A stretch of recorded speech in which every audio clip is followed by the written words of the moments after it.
নমস্কার বন্ধুরা, SI tuition academy YouTube চ্যানেলে তোমাদের ওয়েলকাম। আজকে আমাদের আলোচ্য বিষয় হলো ষষ্ঠ শ্রেণী দ্বিতীয় ইউনিট টেস্টে ভূগোলের প্রশ্নপত্র। তোমাদের পরীক্ষা হবে 50 নম্বরে, সময় থাকবে 1 ঘন্টা 30 মিনিট মতো বা 1.5 ঘন্টা মতো। যারা নতুন বন্ধু আমার চ্যানেলে এসছো তারা অবশ্যই চ্যানেলটি সাবস্ক্রাইব করে সঙ্গে থেকো এবং ভিডিওটি বন্ধুর সঙ্গে শেয়ার করতে ভুলো না। চলো 1 নম্বর টপিক কি বলছে দেখো, বলছে সঠিক উত্তরটি বেছে নিয়ে লিখো। কয়টি? 12টি। 1 নম্বর প্রশ্নে কি বলছে দেখো, বলছে বায়ুর চাপ মাপা যন্ত্রটির নাম হলো, উত্তর হলো ব্যারোমিটার। 2 নম্বর প্রশ্ন হলো ভারতের রয়্যাল বেঙ্গল টাইগার দেখা যায় কোথায়? দেখা যায়, উত্তর হলো সুন্দরবনে। 3 নম্বর প্রশ্ন হলো উষ্ণতার প্রসার বেশি, উত্তর হলো রাজস্থানে। 4 নম্বর প্রশ্ন কি বলছে, বলছে মৌসুমী শব্দের অর্থ, উত্তর হলো ঋতু। 5 নম্বর প্রশ্ন কি বলছে না, বলছে পশ্চিমবঙ্গের জলবায়ুর প্রকৃতি হলো, উত্তর হলো উষ্ণ ও আর্দ্র। 6 নম্বর প্রশ্ন হলো বৃষ্টির ছায়া অঞ্চলের উদাহরণ হলো পশ্চিমঘাট পর্বতের ড্যাশ, উত্তর হলো পূর্ব ঢাল। 7 নম্বর প্রশ্ন কি বলছে, বলছে জৈব পদার্থ বেশি পরিমাণে থাকে, উত্তর হলো পার্বত্য অঞ্চলের মাটিতে। 8 নম্বর প্রশ্ন হলো জলদাপাড়া একটি, উত্তর হলো জাতীয় উদ্যান। 9 নম্বর প্রশ্ন হলো গাছগুলি মোচার মতো দেখতে হয়, উত্তর হলো পার্বত্য নাতিশীতোষ্ণ অরণ্যে। 10 নম্বর প্রশ্ন হলো তুলা চাষ সবচেয়ে ভালো হয়, উত্তর হলো কালো মাটিতে। 11 নম্বর প্রশ্ন হলো উচ্চ রক্তচাপ কমাতে ব্যবহৃত হয়, উত্তর হলো সর্পগন্ধা। 12 নম্বর প্রশ্ন হলো যেখানে শিকার, পশুচারণ ও অন্যান্য ক্রিয়াকলাপ নিষিদ্ধ তাকে বলে, উত্তর হলো সংরক্ষিত অরণ্য। 2 নম্বর টপিকে কি বলছে কেন, 2 নম্বর টপিকে বলছে যে অতি সংক্ষিপ্ত উত্তর দাও। কয়টি? 8টি।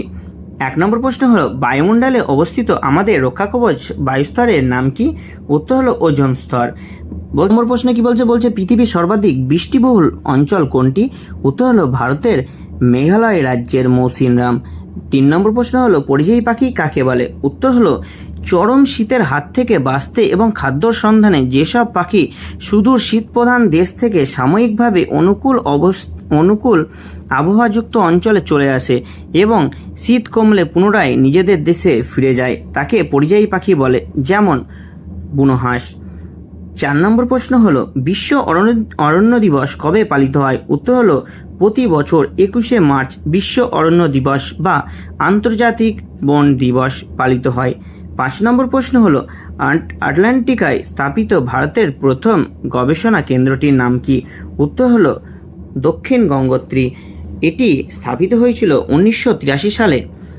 6 নম্বর প্রশ্নে কি বলছে, বলছে কোন যন্ত্রের সাহায্যে বায়ুর গতিবেগ মাপা হয়, উত্তর হলো অ্যানিমোমিটার।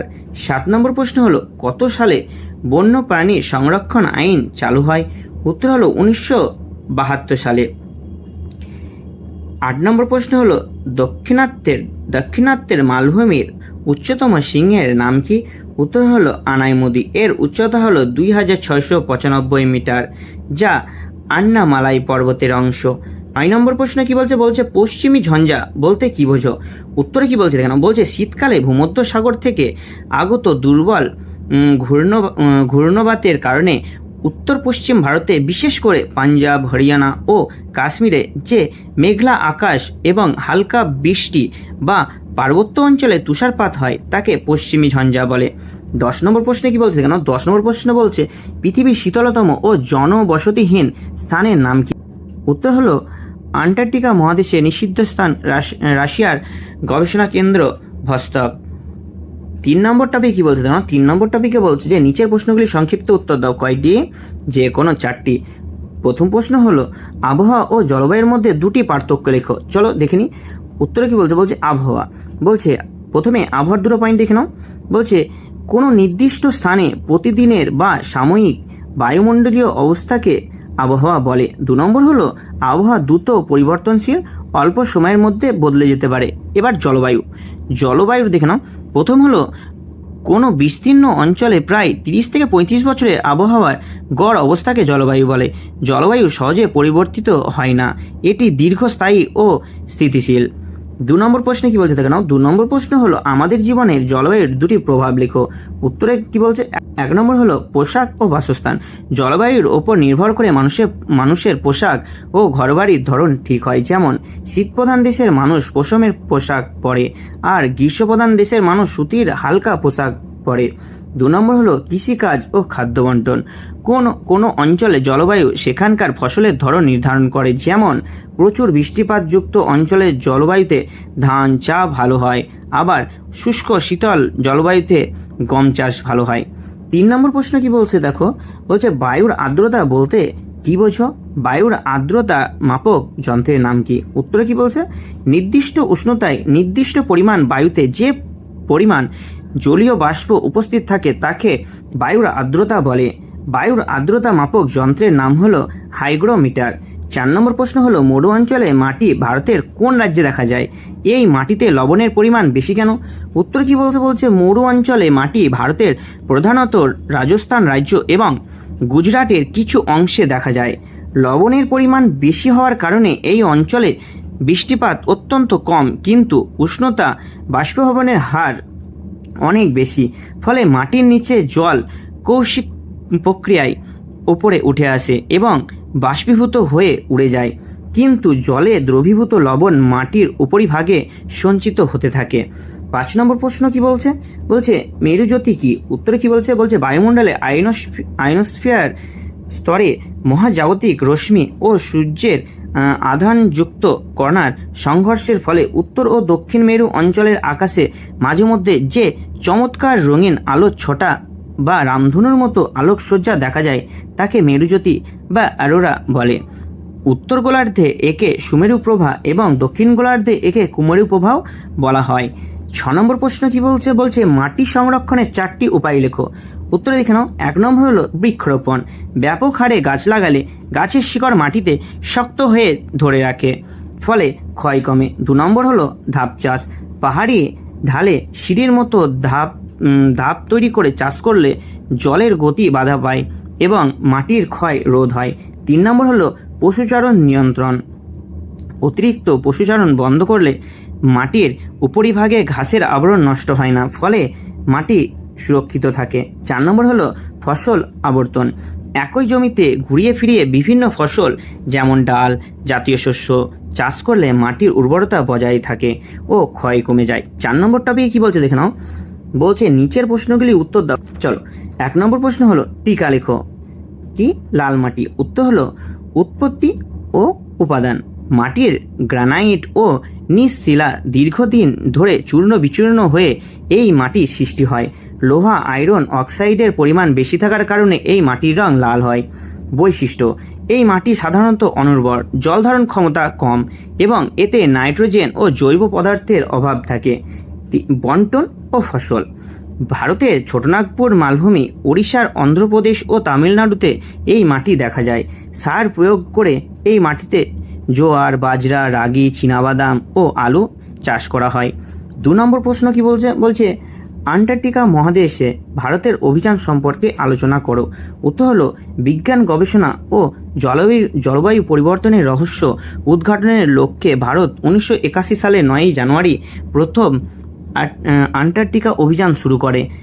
ভারত 1983 সালে আন্টার্কটিকায় প্রথম স্থায়ী গবেষণা কেন্দ্র দক্ষিণ গঙ্গোত্রী স্থাপন করে। পরবর্তীতে 1989 সালে আরও একটি উন্নত প্রযুক্তি সম্পন্ন দ্বিতীয় মৈত্রী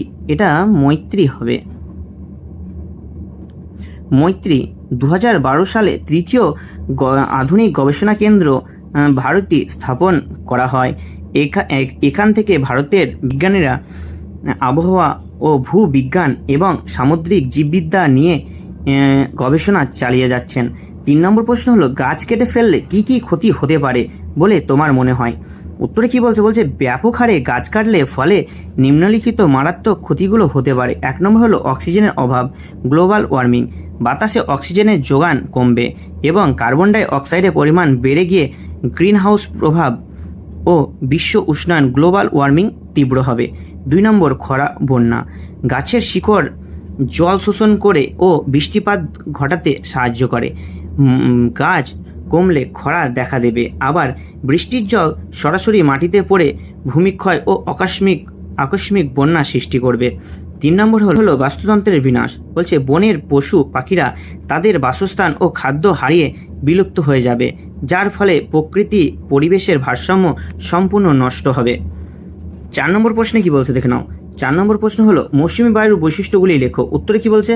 মৌসুমী বায়ুর প্রধান বৈশিষ্ট্যগুলি হলো 1 নম্বর ঋতু পরিবর্তন।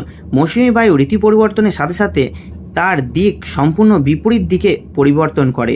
গ্রীষ্মকালে এটি দক্ষিণ পশ্চিম দিকে থেকে এবং শীতকালে উত্তর পূর্ব দিক থেকে প্রবাহিত হয়।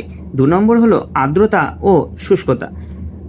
দক্ষিণ পশ্চিম মৌসুমী বায়ু সমুদ্রের উপর দিয়ে প্রচুর জলীয় বাষ্প তখন প্রচুর জলীয় বাষ্প আনে এবং ভারতে বর্ষাকাল সৃষ্টি করে।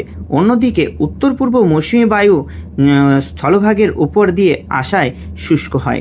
3 নম্বর হলো অনিশ্চয়তা। এই বায়ুর আগমন ও প্রস্থান অত্যন্ত অনিয়মিত। কোনো বছর আগে এসে বন্যা ঘটায়, আবার কোনো বছর দেরিতে এসে খরার সৃষ্টি করে। 5 নম্বর প্রশ্ন হলো শীতকালে ভারতের জলবায়ু শুষ্ক হয় কেন? উত্তরে কি বলছে? কেন বলছে শীতকালে ভারতের উপর দিয়ে উত্তর পূর্ব মৌসুমী বায়ু প্রবাহিত হয়। এই বায়ু এশিয়ার বিশাল স্থলভাগ প্রধানত সাইবেরিয়া ও হিমালয় অঞ্চল থেকে ভারতের দিকে আসে। স্থলভাগের উপর দিয়ে প্রবাহিত হওয়ার কারণে এই বায়ুতে জলীয় বাষ্পের পরিমাণ থাকে না বললেই চলে।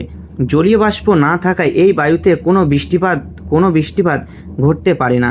তাই শীতকালে ভারতের অবস্থা ও জলবায়ু সাধারণত শুষ্ক প্রকৃতির হয়। 5 নম্বর টপিক কি বলছে? নিচের প্রশ্নগুলির উত্তর দাও। কয়টি? 2টি। 1 নম্বর প্রশ্নে কি বলছে? কেন 1 নম্বর প্রশ্নে বলছে যে পৃথিবীর বায়ুমণ্ডলের স্তরগুলির সংক্ষিপ্ত বর্ণনা দাও। উত্তর কি বলছে? উষ্ণতা তারতম্য ও রাসায়নিক গঠন অনুসারে পৃথিবীর বায়ুমণ্ডলকে প্রধানত 5টি স্তরে ভাগ করা হয়েছে। 1. ট্রপোস্ফিয়ার। এটি বায়ুমণ্ডলের সবচেয়ে নিচের ও ঘন স্তর। মেঘ, বৃষ্টি, ঝড়, কুয়াশা ও এই স্তরে দেখা যায় বলে একে ক্রুদ্ধমণ্ডল বলে। প্রতি হাজার মিটার উচ্চতায় 6.4 ডিগ্রি সেলসিয়াস হারে তাপমাত্রা কমে। দ্বিতীয় হলো স্ট্র্যাটোস্ফিয়ার। ট্রপোস্ফিয়ারের ঠিক ওপরে অবস্থিত শান্ত স্তর। এখানে ধূলিকণা বা জলীয়বাষ্প না থাকায় ঝড় সৃষ্টি হয় না, তাই এই স্তর দিয়ে জেট প্লেন চলাচল করে। এর ওপরের অংশে ওজোন অতিরি গ্যাস পৃথিবীকে অতি বেগুনি রশ্মি থেকে বাঁচায়। 3 নম্বর হলো মেসোস্ফিয়ার। এটি বায়ুমণ্ডলের সবচেয়ে শীতলতম স্তর। উষ্ণতা প্রায় -90 ডিগ্রি সেলসিয়াস। ছুটে আসা উল্কা এই স্তরে এসে পুড়ে ছাই হয়ে যায়। 4 নম্বর হলো আয়নোস্ফিয়ার। এই স্তরে উচ্চতা বৃদ্ধির সাথে সাথে তাপমাত্রা দ্রুত বাড়ে। এই স্তরে আয়নিত কণার জন্য পৃথিবী থেকে পাঠানো বেতার তরঙ্গ প্রতিফলিত হয়ে ফিরে আসে, যার ফলে আমরা রেডিও, টিভি চালাতে পারি। 5 নম্বর হলো এক্সোস্ফিয়ার। এটি বায়ুমণ্ডলের সবচেয়ে উপরিভাগের স্তর, যা বায়ুমণ্ডলে মিশে গেছে। এখানে কৃত্রিম উপগ্রহ বা স্যাটেলাইটগুলি স্থাপন করা হয়। 5-এর 2 নম্বর প্রশ্নে কি বলছে? ভারতের কৃষিক্ষেত্রে মৌসুমী বায়ুর প্রভাব আলোচনা করো। উত্তরে কি বলছে? ভারতের অর্থনীতি ও কৃষি ব্যবস্থা সম্পূর্ণভাবে মৌসুমী বায়ুর উপর নির্ভরশীল। এর প্রভাব নিচে আলোচনা করা হলো। 1 নম্বর হলো ধান ও অন্যান্য চাষের অনুকূল পরিবেশ। দক্ষিণ পশ্চিম মৌসুমী বায়ুর প্রভাবে জুন থেকে সেপ্টেম্বর মাসে ভারতে প্রচুর পরিমাণে বৃষ্টিপাত হয়। এই জলের উপর নির্ভর করে ভারতের প্রধান খাদ্যশস্য ধান, পাট, আখ ইত্যাদি খারিফ শস্যের ব্যাপক পরিমাণে চাষ করা হয়। 2 নম্বর হলো জলসেচের যোগান। মৌসুমী বৃষ্টির জল ভারতের নদ নদী, পুকুর ও ভূগর্ভস্থ জলের প্রধান উৎস। এই জলই শুষ্ক ঋতুতে বা রবি শস্য যেমন গম, সর্ষে চাষের সময় জলসেচের সাহায্য করে। 3 নম্বর অনিয়মিত বৃষ্টির কুফল, খরা ও বন্যা। মৌসুমী বায়ু অত্যন্ত খামখেয়ালি। কোনো বছর বৃষ্টির সময় মতো না হলে বা কম হলে তীব্র খরা সৃষ্টি হয় এবং ফসল নষ্ট হয়। আবার কোনো বছর অতিরিক্ত বা একটানা বৃষ্টি হলে ভয়াবহ বন্যা দেখা দেয়, যা বিস্তীর্ণ অঞ্চলে পাকা ফসল ও কৃষিজমি ভাসিয়ে নিয়ে যায়। তাই ভারতীয় কৃষিকে মৌসুমী বায়ুর প্রাধান্য বেশি বলা হয়। 3 নম্বর হলো বরফে ঢাকা মহাদেশের ভূপ্রকৃতি বর্ণনা দাও। উত্তরে কি বলছে দেখে নাও। উত্তর হলো বরফে ঢাকা মহাদেশ বলতে আন্টার্কটিকা মহাদেশকে বোঝায়। এর ভূপ্রকৃতি বৈশিষ্ট্য হলো 1. স্থায়ী বরফের চাদর। এই মহাদেশের স্থায়ী 98% অংশ জুড়ে সারা বছর গড়ে 1 থেকে 2 কিমি পুরু স্থায়ী বরফের চাদরে ঢাকা থাকে। এটি পৃথিবীর বৃহত্তম শ্বেত মরুভূমি এবং পৃথিবীর মোট স্বাদু জলের প্রায় 70% এখানে বরফ হিসেবে জমা আছে। 2 নম্বর হলো উচ্চতা ও মালভূমি। বলছে আন্টার্কটিকা পৃথিবীর সবচেয়ে উঁচু মহাদেশ, গড় উচ্চতা প্রায় 2300 মিটার। এর কেন্দ্রভাগটি একটি বিশাল বরফাবৃত মালভূমি। 3 নম্বর হলো পর্বত শ্রেণী ও সিংহ। বলছে ট্রান্স আন্টার্কটিকা পর্বত শ্রেণী এই মহাদেশকে 2 ভাগে ভাগ করেছে। এই মহাদেশের সর্বোচ্চ সিংহ হলো কি ভিনসন ম্যাসিভ, যার উচ্চতা 4892 মিটার। 4 নম্বর টপিক হলো সক্রিয় আগ্নেয়গিরি। সম্পূর্ণ বরফে ঢাকা থাকলেও এই মহাদেশে মাউন্ট এরেবাস নামে একটি বিখ্যাত সক্রিয় আগ্নেয়গিরি রয়েছে। 5 নম্বর হলো কি নুনাতাক্স। বলছে বরফের চাদরের ওপর যে সমস্ত পর্বতশৃঙ্গ বা পাথুরে অংশ বরফহীন অবস্থায় মাথা তুলে দাঁড়িয়ে থাকে তাকে নুনাতাক্স বলে। ভিডিওটা কেমন লাগলো অবশ্যই কমেন্ট করে জানিও। কারো কোনো প্রশ্ন থাকলে অবশ্যই কমেন্ট করে দিও এবং ভিডিওটা বন্ধুদের সঙ্গে শেয়ার করতে ভুলো না। একটা লাইক অবশ্যই করে দিও। দেখা হচ্ছে পরবর্তী ভিডিওতে। ধন্যবাদ।